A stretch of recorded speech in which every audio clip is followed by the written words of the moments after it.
ನಮಸ್ಕಾರ. ಎನ್ಆರ್ಪುರ ಸುದ್ದಿ ಸಮಾಚಾರಕ್ಕೆ ಸ್ವಾಗತ. ಇಂದು ಶನಿವಾರ. ನಾನು ಭಾಗ್ಯ ನಂಜುಂಡಸ್ವಾಮಿ. ಸುದ್ದಿಗಳ ವಿವರ.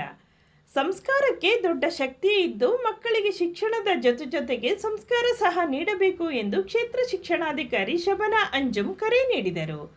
ಅವರು ಗುರುವಾರ ಸಂಜೆ ಶೆಟ್ಟಿಕೊಪ್ಪ ಸರ್ಕಾರಿ ಹಿರಿಯ ಪ್ರಾಥಮಿಕ ಶಾಲೆಯಲ್ಲಿ ನಡೆದ 2025-26ನೇ ಸಾಲಿನ ವಾರ್ಷಿಕೋತ್ಸವ ಸಮಾರಂಭದಲ್ಲಿ ಮುಖ್ಯ ಅತಿಥಿಯಾಗಿ ಮಾತನಾಡಿದರು. ಕಲ್ಲಿಗೆ ಸಂಸ್ಕಾರ ಸಿಕ್ಕಿದರೆ ಅದು ಶಿಲೆಯಾಗುತ್ತದೆ, ಮಣ್ಣಿಗೆ ಸಂಸ್ಕಾರ ಸಿಕ್ಕಿದರೆ ಅದು ಮಡಿಕೆಯಾಗುತ್ತದೆ, ಸಗಣಿಗೆ ಸಂಸ್ಕಾರ ಸಿಕ್ಕಿದರೆ ಅದು ವಿಭೂತಿಯಾಗುತ್ತದೆ, ನೀರಿಗೆ ಸಂಸ್ಕಾರ ಸಿಕ್ಕಿದರೆ ಅದು ತೀರ್ಥವಾಗುತ್ತದೆ. ಅದೇ ರೀತಿ ಮಕ್ಕಳಿಗೆ ಸಂಸ್ಕಾರ ನೀಡಿ ಬೆಳೆಸಿದರೆ ಮುಂದೆ ಆತ ಮಹಾಪುರುಷನಾಗಬಲ್ಲ. ಸಂಸ್ಕಾರಕ್ಕೆ ಅಂತಹ ಶಕ್ತಿ ಇದೆ ಎಂದರು.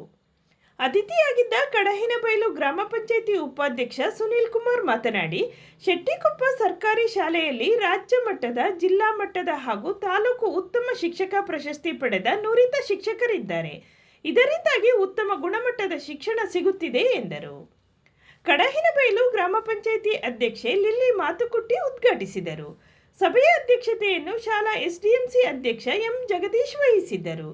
ಅತಿಥಿಗಳಾಗಿ ಶಾಲೆಯ ಹಳೆಯ ವಿದ್ಯಾರ್ಥಿ ಸಂಘದ ಅಧ್ಯಕ್ಷ ಎನ್ಎಂ ಕಾಂತರಾಜ್, ಗ್ರಾಮ ಪಂಚಾಯಿತಿ ಸದಸ್ಯರುಗಳಾದ ಶೈಲಾ ಮಹೇಶ್, ವಾಣಿ ನರೇಂದ್ರ, ಎಬಿ ಮಂಜುನಾಥ್, ಪೂರ್ಣಿಮಾ ಸಂತೋಷ್, ಎಸ್ಡಿಎಂಸಿ ಉಪಾಧ್ಯಕ್ಷೆ ರಾಗಿಣಿ, ದಾನಿ ದಿವಾಕರ್ ಗೌಡ, ಸಿಆರ್ಪಿ ತಿಮ್ಮಮ್ಮ, ಪಿಡಿಒ ವಿಂಧ್ಯ, ವಿವಿಧ ಸಂಘಗಳ ಪದಾಧಿಕಾರಿಗಳಾದ ಅಶೋಕ್, ನಂಜುಂಡಪ್ಪ, ಗೀತಾ ಪ್ರಕಾಶ್, ತಿಮ್ಮೇಶ್, ಭೋಗೇಶ್, ಅನಿಲ್, ಮುಖ್ಯ ಶಿಕ್ಷಕಿ ಶಕುಂತಲಾ ಇದ್ದರು. ಇದೇ ಸಂದರ್ಭದಲ್ಲಿ ದಾನಿಗಳನ್ನು ಸನ್ಮಾನಿಸಲಾಯಿತು. ವಿವಿಧ ಆಟೋಟ ಸ್ಪರ್ಧೆಗಳಲ್ಲಿ ವಿಜೇತರಾದವರಿಗೆ ಬಹುಮಾನ ನೀಡಲಾಯಿತು. ಶಿಕ್ಷಕಿಯರಾದ ರಾಧಾಮಣಿ ಮತ್ತು ಶುಭ ಕಾರ್ಯಕ್ರಮ ನಿರೂಪಿಸಿದರು. ಶಿಕ್ಷಕ ಅರುಣ್ ಕುಮಾರ್ ವಂದಿಸಿದರು. ನಂತರ ಮಕ್ಕಳಿಂದ ಸಾಂಸ್ಕೃತಿಕ ಕಾರ್ಯಕ್ರಮ ನಡೆಯಿತು. ಅವನತಿ ಆಗಬಾರ್ದು ಅಂದ್ರೆ ಪೋಷಕರ ಸಹಕಾರ ಬಹಳ ಮುಖ್ಯ. ಈಗ ಆಲ್ರೆಡಿ ಶಾಲೆಗಳಿಗೆ ಮಕ್ಕಳನ್ನ ಯಾರು ಸೇರಿಸಿದ್ದಾರೆ, ಆ ಶಿಸ್ತು ಪರಿಪಾಲನೆ ಮಾಡಬೇಕಾದ್ರೆ, ಕಟ್ಟುನಿಟ್ಟಾದ ಅನುಪಾಲನೆ ಮಾಡಬೇಕಾದ್ರೆ ನಮ್ಮ ಪೋಷಕರ ಸಹಕಾರ ಬಹಳ ಮುಖ್ಯ. ಕಟ್ಟುನಿಟ್ಟ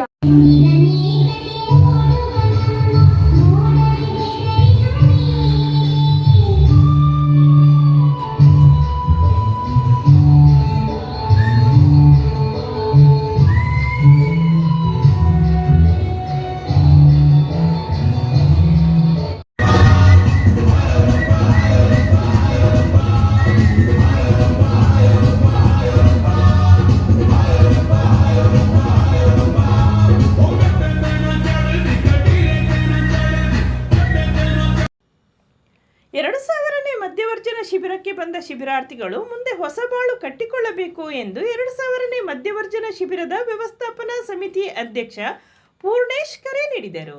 ಅವರು ಮಹಾವೀರ ಭವನದಲ್ಲಿ ಇತ್ತೀಚೆಗೆ ನಡೆದ 2000ನೇ ಮಧ್ಯವರ್ಜನ ಶಿಬಿರದ ನವಜೀವನ ಸಮಿತಿಯ ನವ ಜೀವನೋತ್ಸವ ಕಾರ್ಯಕ್ರಮದ ಅಧ್ಯಕ್ಷತೆ ವಹಿಸಿ ಮಾತನಾಡಿದರು. ಮಧ್ಯವರ್ಜನ ಶಿಬಿರದಲ್ಲಿ ಭಾಗವಹಿಸಿ ಮದ್ಯ ಬಿಟ್ಟವರು ಮುಂದೆ ಸಹವಾಸ ದೋಷದಿಂದ ಮತ್ತೆ ದುಶ್ಚಟಗಳಿಗೆ ಬೀಳಬಾರದು.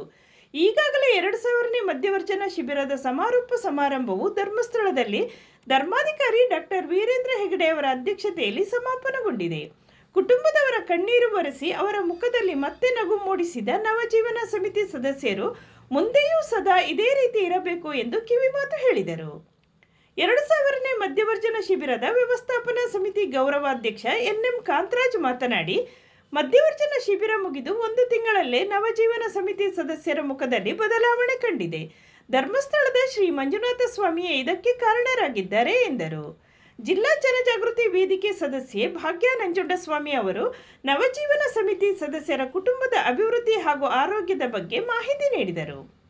ಸಭೆಯಲ್ಲಿ ಧರ್ಮಸ್ಥಳ ಗ್ರಾಮಾಭಿವೃದ್ಧಿ ಯೋಜನೆಯ ಕೊಪ್ಪ ಹಾಗೂ ಎನ್ಆರ್ಪುರ ತಾಲೂಕುಗಳ ಯೋಜನಾಧಿಕಾರಿ ರಾಜೇಶ್, ಜ್ವಾಲಾಮಾಲಿನಿ ಬಾಲಿಕಾ ಪ್ರೌಢಶಾಲೆಯ ಶಿಕ್ಷಕ ಗುಣಪಾಲ್ ಜೈನ್, ಕರ್ನಾಟಕ ರಕ್ಷಣಾ ವೇದಿಕೆಯ ಮಹಿಳಾ ಘಟಕದ ಅಧ್ಯಕ್ಷೆ ಪ್ರೇಮಾ ಶ್ರೀನಿವಾಸ್, ಧರ್ಮಸ್ಥಳ ಗ್ರಾಮಾಭಿವೃದ್ಧಿ ಯೋಜನೆಯ ವಲಯ ಮೇಲ್ವಿಚಾರಕಿ ಸುಶೀಲಾ, ಸೇವಾ ಪ್ರತಿನಿಧಿಗಳು, ಶೌರ್ಯ ಮತ್ತು ವಿಪತ್ತು ತಂಡದ ಸದಸ್ಯರು ಇದ್ದರು.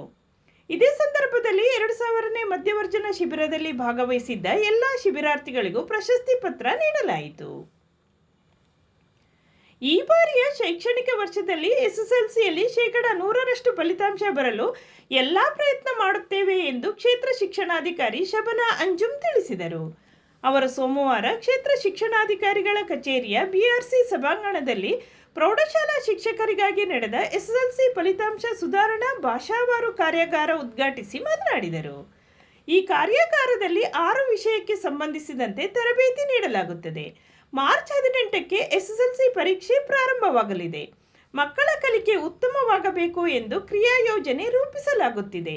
ಜಿಲ್ಲೆಯಲ್ಲಿ ಪ್ರಥಮ ಸ್ಥಾನ ಪಡೆಯಬೇಕು ಎಂದು ಗುರಿ ಹೊಂದಲಾಗಿದೆ. 100% ಫಲಿತಾಂಶ ಬರಲು ಎಲ್ಲ ಶಿಕ್ಷಕರು ಪ್ರಯತ್ನ ನಡೆಸಬೇಕು. ಹಾಸನದಲ್ಲಿ ರಾಜ್ಯ ಪ್ರಧಾನ ಕಾರ್ಯದರ್ಶಿ ರಶ್ಮಿ ಮಹೇಶ್ ನೇತೃತ್ವದಲ್ಲಿ ನಡೆದ ಕಾರ್ಯಾಗಾರದಲ್ಲಿ ಎಸ್ಎಸ್ಎಲ್ಸಿ ಫಲಿತಾಂಶ ಹೆಚ್ಚಳದ ಬಗ್ಗೆ ನಿರ್ದೇಶನ ನೀಡಿದ್ದಾರೆ ಎಂದರು. ಸಭೆಯಲ್ಲಿ ಡಯಟ್ ಉಪನ್ಯಾಸಕ ಸೈಫುಲ್ಲಾ ಖಾನ್, ಕ್ಷೇತ್ರ ಸಂಪನ್ಮೂಲ ಕೇಂದ್ರದ ಸಮನ್ವಯಾಧಿಕಾರಿ ಸೇವ್ಯಾ ನಾಯಕ್, ಡಯಟ್ ಹಿರಿಯ ಉಪನ್ಯಾಸಕ ಅಂತೋಣಿ ರಾಜ್, ಶಿಕ್ಷಣ ಸಂಯೋಜಕಿ ಸಂಗೀತ ಇದ್ದರು. ಕನ್ನಡ, ಇಂಗ್ಲಿಷ್, ಹಿಂದಿ ವಿಷಯಕ್ಕೆ ಸಂಬಂಧಿಸಿದಂತೆ ನಡೆದ ಕಾರ್ಯಾಗಾರದಲ್ಲಿ 140 ಶಿಕ್ಷಕರು ಭಾಗವಹಿಸಿದ್ದರು.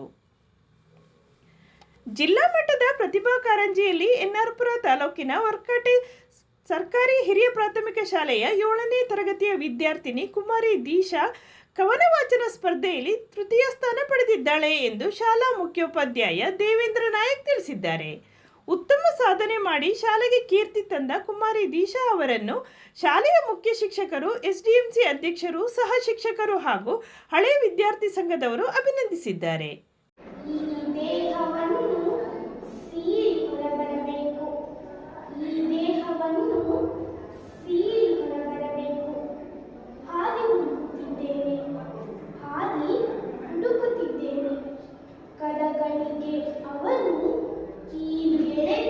ವಂದನೆಗಳು.